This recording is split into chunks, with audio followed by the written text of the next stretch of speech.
India के raw और America के सीआईए के बीच भारत की आजादी से ही चल रही है एक सीक्रेट जंग, जिसके बारे में आम जनता बिल्कुल नहीं जानती। और इसी जंग ने पिछले कुछ दशकों में गुमनाम हत्याओं के ढेर खड़े कर दिए हैं। इसमें शामिल है भारत के टॉप ब्रेन्स और साइंटिस्ट, टॉप डिप्लोमैट्स और यहाँ तक कि हमारे खुद के एक्स प्रधानमंत्री तक। और ये सारे मर्डर्स, वॉर्स, टेररिज्म और डिस्ट्रक्शंस हो रहे हैं दोनों देशों के चेहरों पर एक मुस्कान के साथ। 18 सितंबर 1947 अमेरिका की एक खुफिया एजेंसी का जन्म हुआ, जिसका काम था पूरे दुनिया में अमेरिकन इंटरेस्ट के लिए किसी भी हद तक जाना। At the stroke of the midnight hour, when the world sleep, India will awake to life and freedom. इनके जन्म के 10 सालों में ही इनके पास पूरे दुनिया के हर एक कॉन्टिनेंट के ऑलमोस्ट सभी 190 प्लस देशों की हर बारीकियों का, हर एक कमजोरियों का एक डिटेल्ड ब्लूप्रिंट था। उन देशों में कौन सी सरकार है, ऑपोजिशन में कौन सी पार्टी है, कौन सी सरकार टिकेगी और कौन सी गिरेगी, देश में लोग कितने हैं, कितने रिलीजियंस और कितने कल्चर्स हैं, रिबेल ग्रुप्स कितने हैं जो सरकार के खिलाफ आंदोलन करते रहते हैं। ये सारा इंटेल इन्होंने कुछ ही सालों में इकट्ठा कर दिया था, जो इंटेल इन्हें दूसरे देशों की वल्नरेबिलिटीज को एक्सप्लॉइट करके, उन्हें बर्बाद करके, उन्हें अमेरिकन हित में इस्तेमाल करने में मदद करेगा। अब 1947 में जब साउथ एशिया में इंडिया का जन्म हुआ था, तब अमेरिका की नजरें इंडिया पर भी पड़ी थी। इंडिया एक नई उभरती डेमोक्रेसी थी और इसीलिए ये साउथ एशिया में यूएस की एक अच्छी पपेट स्टेट बन सकती थी।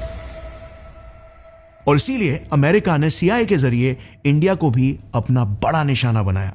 इन्हें चाहिए था कि ये कैसे भी करके भारत को घुटनों पर ला सके, ताकि भारत कमजोर हो जाए, अमेरिका पर डिपेंडेंट हो जाए और अमेरिका भारत को अपना पालतू बना सके। और नहीं, मैं बिल्कुल भी एग्जैजरेट नहीं कर रहा हूं। सीआईए ने कोई कसर नहीं छोड़ी इंडिया को ग्लोबली आइसोलेट करने के लिए, इंडिया में और इंडिया के साथ अलग अलग देशों के वॉर्स भड़काने में, इंडिया को टेररिज्म का शिकार बनाने में और इंडिया को कई टुकड़ों में बांटने में।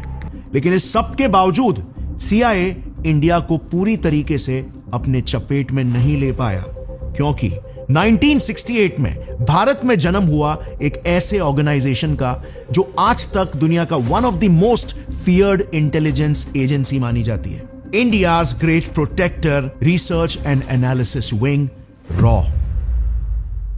जिस एजेंसी ने अपने जन्म से कुछ ही सालों में इंडिया के हित में कई सारे मिशन सक्सेसफुली एग्जीक्यूट भी कर लिए। सिक्किम को इंडिया का पार्ट बनाना, पाकिस्तान का बंटवारा करना, खालिस्तान मुद्दे को दबाना एंड ऑफ कोर्स सीआईए को काउंटर करना, इन सब में रॉ का एक बहुत ही बड़ा हाथ था। और इसीलिए 1968 से ही शुरू हो गया दो पावरफुल खुफिया एजेंसीज का एक ऐसा सीक्रेट वॉर जो आज तक जारी है।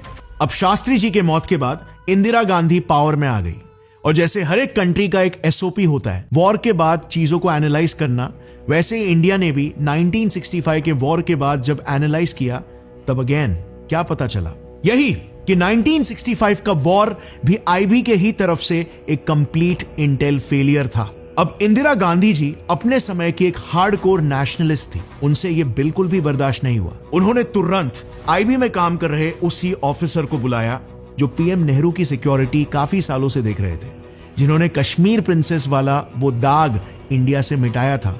और उन्होंने ही 1962 वॉर के बाद भी अपने ही डिपार्टमेंट आईबी के फेलियर को हाईलाइट किया था। जानते हो ये यंग ऑफिसर कौन थे?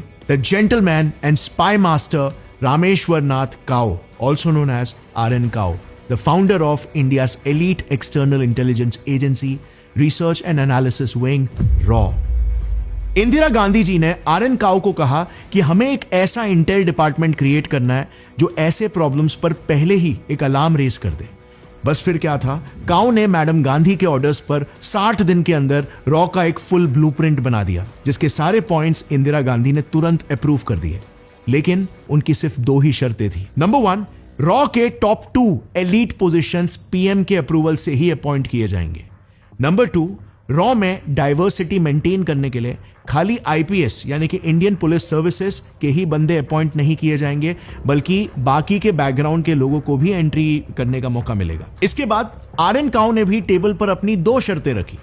नंबर 1, रॉ देश की सबसे सीक्रेटिव एजेंसी होगी, जिसके बारे में किसी को भी भनक नहीं होगी। यहां ज्वाइंट किसी भी ऑफिसर का नाम कागज के एक भी पन्ने में नहीं लिखा जाएगा। दूसरा, रॉ में सिर्फ 2 ही पोस्ट होंगे, एक सेक्रेटरी जो फील्ड में उतरेंगे और दूसरा जॉइंट सेक्रेटरी जो इंडिया या पर्टिकुलर ज्योग्राफिकल लोकेशन में रहकर एनालिसिस का काम करेंगे। बाकी सारे ऑफिसर्स को उनके पोजीशन से नहीं बल्कि उनके नामों से ही बुलाया जाएगा। और बस इंदिरा गांधी ने यह सारी शर्तें मान ली और रॉ के इस ब्लूप्रिंट को तुरंत अप्रूव कर दिया। मगर जितना आसान इसे पास करवाना था उससे 10 गुना मुश्किल था रॉ को बिल्ड करना फ्रॉम स्क्रैच। क्योंकि जब आईबी को इस बारे में पता चला कि उनसे अलग एक नई इंटेल एजेंसी बनने जा रही है, आईबी के ऑफिसर्स ने अड़ंगे डालना शुरू कर दिया। सबसे पहले तो आईबी ने रॉ को ऑफिसर्स देने से ही मना कर दिया, फर्नीचर देने से मना कर दिया, यहां तक कि ट्रेन्ड ऑफिसर्स देने से भी मना कर दिया। लेकिन आखिरकार जैसे तैसे करके पीएमओ में बात करके आरएन काउ ने सिर्फ 250 ऑफिसर्स के साथ रॉ की शुरुआत की। यस, सिर्फ 250 ऑफिसर्स के साथ।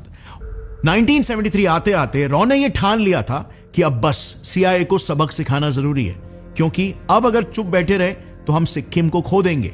और इसीलिए सिक्किम को इंडिया से जोड़ने की जिम्मेदारी रॉ ने अपने हाथों में ले ली। मिशन के लिए एक बहुत ही होनहार ऑफिसर को चुना गया जिसने सिचुएशन को एनालाइज करके एक पूरा प्लान प्रपोज किया।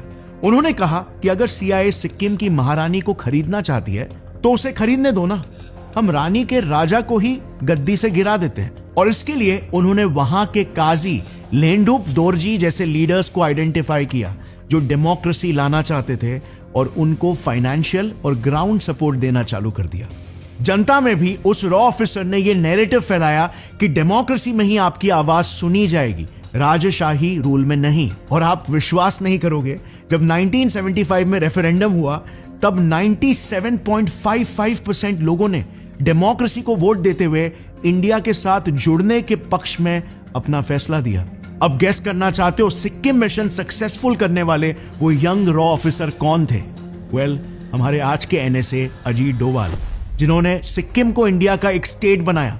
ये इनफैक्ट उनके रॉ करियर का पहला मिशन था, जिस मिशन की वजह से ही ऑफ कोर्स इंडिया को अब एक पावर पोजीशन मिल चुका था और यूएसए का मुंह एकदम से छोटा हो गया था, क्योंकि सीआईए जो अब तक पूरे दुनिया को अपने इशारों पर नचा रही थी, उसे अब एक कल की आई हुई एजेंसी ने, वो भी इंडिया जैसे एक नए बने देश की एजेंसी ने हरा दिया था। उन्हें यूएस में बैठकर भनक तक नहीं पड़ी और इंडिया ने यहां पर सिक्किम को अपना स्टेट बना दिया। लेकिन इसके बाद आया साल 1976, जिसके बाद से रॉ का एक काला दौर शुरू हो गया। पूरे देश में नेशनल इमरजेंसी लग गई थी और पूरा ऑपोजिशन रॉ पर एलिगेशंस लगा रहा था। उसे पीएम इंदिरा गांधी की प्राइवेट आर्मी बोल रहा था।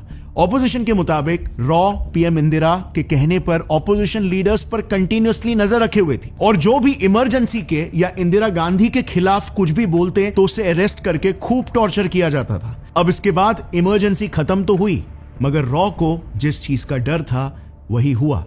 1977 में इलेक्शंस हुए और जनता पार्टी इमरजेंसी के ब्रूटैलिटीज और इंदिरा को डिक्टेटर बोल के इलेक्शन जीत गई। इस सरकार के पीएम बने मोरारजी देसाई और फॉरेन मिनिस्टर बने अटल बिहारी जी। इस सरकार की आयरनी देखना, मोरारजी ने खुद ही पार्लियामेंट में ओपनली एक्सेप्ट किया था कि हमने जांच करवाई और रिपोर्ट ये आई कि इमरजेंसी के दौरान रॉ को इंदिरा जी ने पर्सनल दुश्मनी निकालने के लिए बिल्कुल भी यूज नहीं किया था।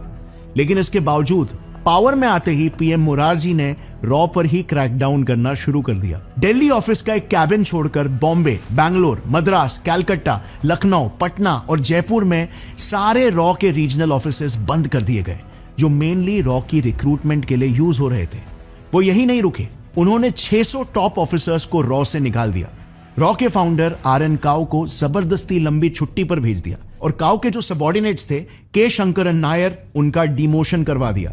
अब ये भी चलो एक समय के लिए बाजू में रखते हैं, बट पीएम मोरारजी देसाई ने एक कदम और जाकर पाकिस्तान को तक न्यूक्लियर स्टेट बनने में मदद कर दी। यस, पाकिस्तान हमारे पीएम की एक गलती के वजह से न्यूक्लियर स्टेट बन पाए और पीएम मोरारजी की इसी एक गलती की वजह से हमारे करीब 150 अंडर कवर रॉ ऑफिसर्स भी एक्सपोज हो गए थे और उन्हें पाकिस्तान में खूब टॉर्चर कर करके मार दिया गया। तो बात ऐसी है ना, द न्यूयॉर्क टाइम्स का खुद का रिपोर्ट बताता है कि 1950 से सीआईए पाकिस्तानी साइंटिस्ट को न्यूक्लियर टेक्नोलॉजी के लिए ट्रेन कर रही थी। इसीलिए 1970s में पाकिस्तान ने चाइना की मदद से न्यूक्लियर टेक्नोलॉजी ली और पाकिस्तान के इस कहूता नाम के एरिया में खान लैब्स सेटअप करके न्यूक्लियर डेवलपमेंट करना शुरू कर दिया। और तभी यूएस ने, जहां पर इंडिया की तरफ खूब नजर रखी हुई थी, पर पाकिस्तान के इस एक्ट से मुंह फेर दिया। बट हमारी पीएम ने इसे बिल्कुल भी नजरअंदाज नहीं किया। जैसे ही रॉ ने उन्हें खबर दी कि पाकिस्तान न्यूक्लियर वेपन्स बनाने की प्लानिंग कर रहा है, उन्होंने रॉ को इस पर एक्शन लेने के ऑर्डर्स दे दिए, जिस पर एक्ट करते हुए रॉ ने अपना एक mission, the Kahuta mission, launch किया। सबसे पहले तो रॉ ने कहूटा एरिया में अपने स्पाइस का एक जाल फैला दिया, एक नेटवर्क फैला दिया। इन स्पाइस का बस सिर्फ 2 काम था।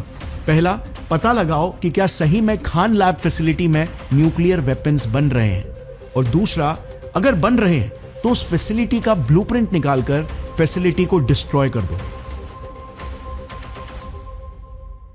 बॉम्ब वहां पर बन रहा है या नहीं, इसका पता लगाने के लिए रॉ एजेंट्स वहां के सैलून्स में जॉब पर लग गए।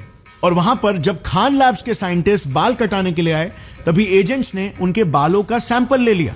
फिर इसी सैंपल्स को लैब टेस्ट किया गया, जिसमें पता चला कि सैंपल्स में बॉम्ब ग्रेड यूरेनियम के हाई रेडिएशन के ट्रेसेस हैं।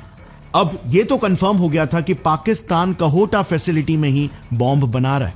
इसके बाद शुरू हुआ इस मिशन का दूसरा फेज, ब्लूप्रिंट हासिल करने का। इसके लिए रॉ ने एक इंटरनल बंदे को ही अपने जाल में फंसा के उससे न्यूक्लियर फैसिलिटी का मैप भी निकलवा लिया। मतलब प्लान पूरा रेडी था, बस अटैक के अप्रूवल की जरूरत थी। पर यह सब होते होते 2 साल बीत चुके थे, और जैसे हमने देखा 1977 में नई जनता पार्टी की सरकार आ चुकी थी। तो पीएम मोरारजी से जैसे ही रॉ के नए चीफ सुनटूक जी प्लान अप्रूव करवाने पहुंचे, अप्रूवल देना तो दूर की बात, उनका कहना था कि हम इंडिया है, हम एग्रेसर नहीं है, हमें दूसरे देशों के इंटरनल अफेयर्स में दखल अंदाजी करने की कोई जरूरत नहीं है। अब यहां तक भी अगर रुक जाते तो भी ठीक था, लेकिन हद तो तब पार हो गई जब पीएम मोरारजी ने एक कॉन्वर्सेशन में पाकिस्तानी प्रेसिडेंट जियाउल हक को बोल दिया कि हमें आपके कहूटा न्यूक्लियर प्रोग्राम के बारे में पता है, हमारी रॉ ने सब कुछ पता लगा लिया है। यह सुनते ही पाकिस्तान ने आईएसआई की मदद से कहूटा में डिप्लॉयड हमारे सारे रॉ ऑफिसर्स को आइडेंटिफाई किया और सबको एक एक करके मार डाला। अब पीएम मोरारजी देसाई ने ऐसा क्यों किया, इसके 2 साइड्स है। नंबर 1, क्योंकि वो गांधीयन आइडियोलॉजी को फॉलो करते थे, शायद इसीलिए उन्होंने मना किया होगा। दूसरा साइड ये है कि 1983 में एक अमेरिकन जर्नलिस्ट ने एक्सपोज किया था कि पीएम मोरारजी एक सीआईए एजेंट थे, जिनको एनुअली सीआईए $20,000 दिया करती थी उस समय में। और इसी सेम टाइम पर पीएम मोरारजी को पाकिस्तान का हाईएस्ट सिविलियन अवार्ड निशान पाकिस्तान भी मिला था, जो बाय द वे आज तक इंडिया में सिर्फ उनको ही मिला है। यही नहीं, उस वक्त पीएमओ में भी यह कहा जाता था कि पाकिस्तान के डिक्टेटर जियाउल हक और मोरारजी काफी अच्छे दोस्त थे। उनकी कई बार फोन पे बातचीत भी हुआ करती थी। खैर, लेट 1970s का वक्त वो वक्त था जब सबको लगा कि अब रॉ का चैप्टर फाइनली खत्म हो चुका है। हमारे सुपर हीरोज जैसे ठंडे बक्से में बंद हो चुके थे। लेकिन तभी ही रॉ की कहानी में एक नया मोड़ आता है। 1980 में देश में इलेक्शंस हुए।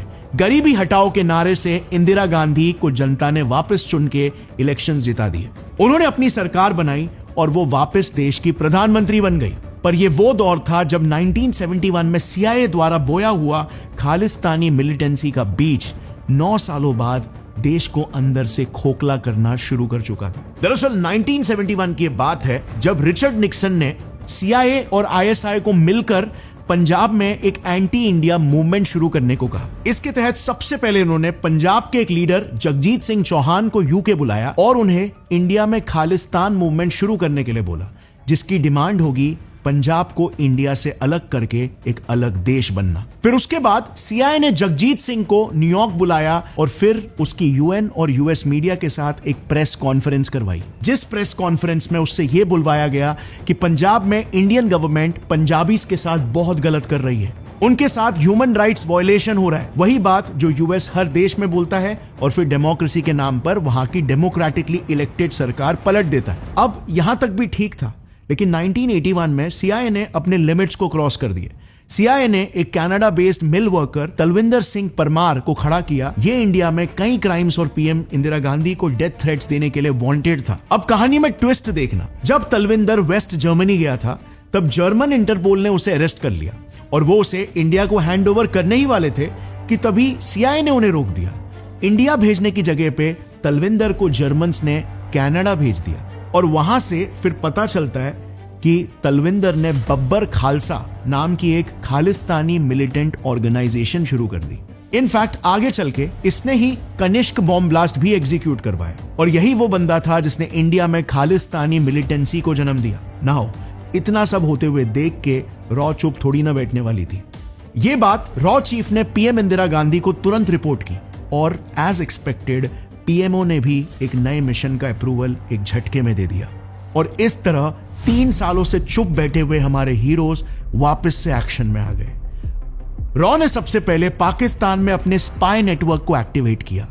एक्स रॉ चीफ बी रमन बताते हैं कि पाकिस्तान स्पॉन्सर्ड टेररिज्म का जवाब देने के लिए रॉ ने अपने काबिल ऑफिसरों को लेकर 2 टीम्स, टीम एक्स और टीम जे बनाई। टीम एक्स का काम था पाकिस्तान में बेस सभी टेररिस्टों को टारगेट कर करके मारना और टीम जे को स्पेसिफिकली पाकिस्तान बेस्ड खालिस्तानी टेररिस्टों को मारने की रिस्पॉन्सिबिलिटी मिली थी। इन टीम्स को अर्जेंट बेसिस पर पाकिस्तान में डिप्लॉय किया गया। फिर क्या था, वहां पर पहुंचते ही इन्होंने एक के बाद एक टेररिस्टों को मारना शुरू कर दिया। बी रमन का यह कहना था कि इन टीम्स ने पाकिस्तान को ईंट का जवाब पत्थर से देने की ठान ली थी। जब जब खालिस्तानी टेररिस्ट इंडियन सिटीज में कोई अटैक करते थे, इसके रिटेलिएशन में टीम जे लाहौर या कराची में पलटवार करके किसी टेररिस्ट को मार गिराते थे। और जानते हो पाकिस्तान में खालिस्तानी टेररिस्ट का पता रॉ को कौन दे रहा था? खाड़। यह अफगानिस्तान की इंटेलिजेंस एजेंसी है जो उनके नेटवर्क की मदद से रॉ को खालिस्तानी का एग्जैक्ट लोकेशन देती थी और फिर रॉ एजेंट्स वहां पर जाके उनकी किलिंग्स करते थे। इस स्ट्रैटेजी की वजह से देखते ही देखते रॉ का उन टेररिस्टों पर क्रैकडाउन बहुत ही ज्यादा बढ़ गया था और पाकिस्तानी सरकार को समझ ही नहीं आ रहा था कि वो करे तो करे क्या इन हमलों को रोकने के लिए। तो आखिर में उन्होंने अपने क्लोज एलाय जॉर्डन के पास जाकर लिटरली प्लीड किया कि वो मीडिएट करके इंडिया से ये अटैक्स रोकने के लिए कहे। और इसके बाद से तो आपको पता ही है, आज तक न्यूज आती रहती है कि रॉ पाकिस्तान, कनाडा और नेपाल में आए दिन टेररिस्टों की खुफिया किलिंग्स करते रहता है। अब एक बात यहां पर नोटिस करने वाली है कि रॉ मोस्टली तब ज्यादा एक्टिवेट हुआ है जब एक नेशनलिस्ट प्राइम मिनिस्टर रहा है इंडिया को लीड करने के लिए।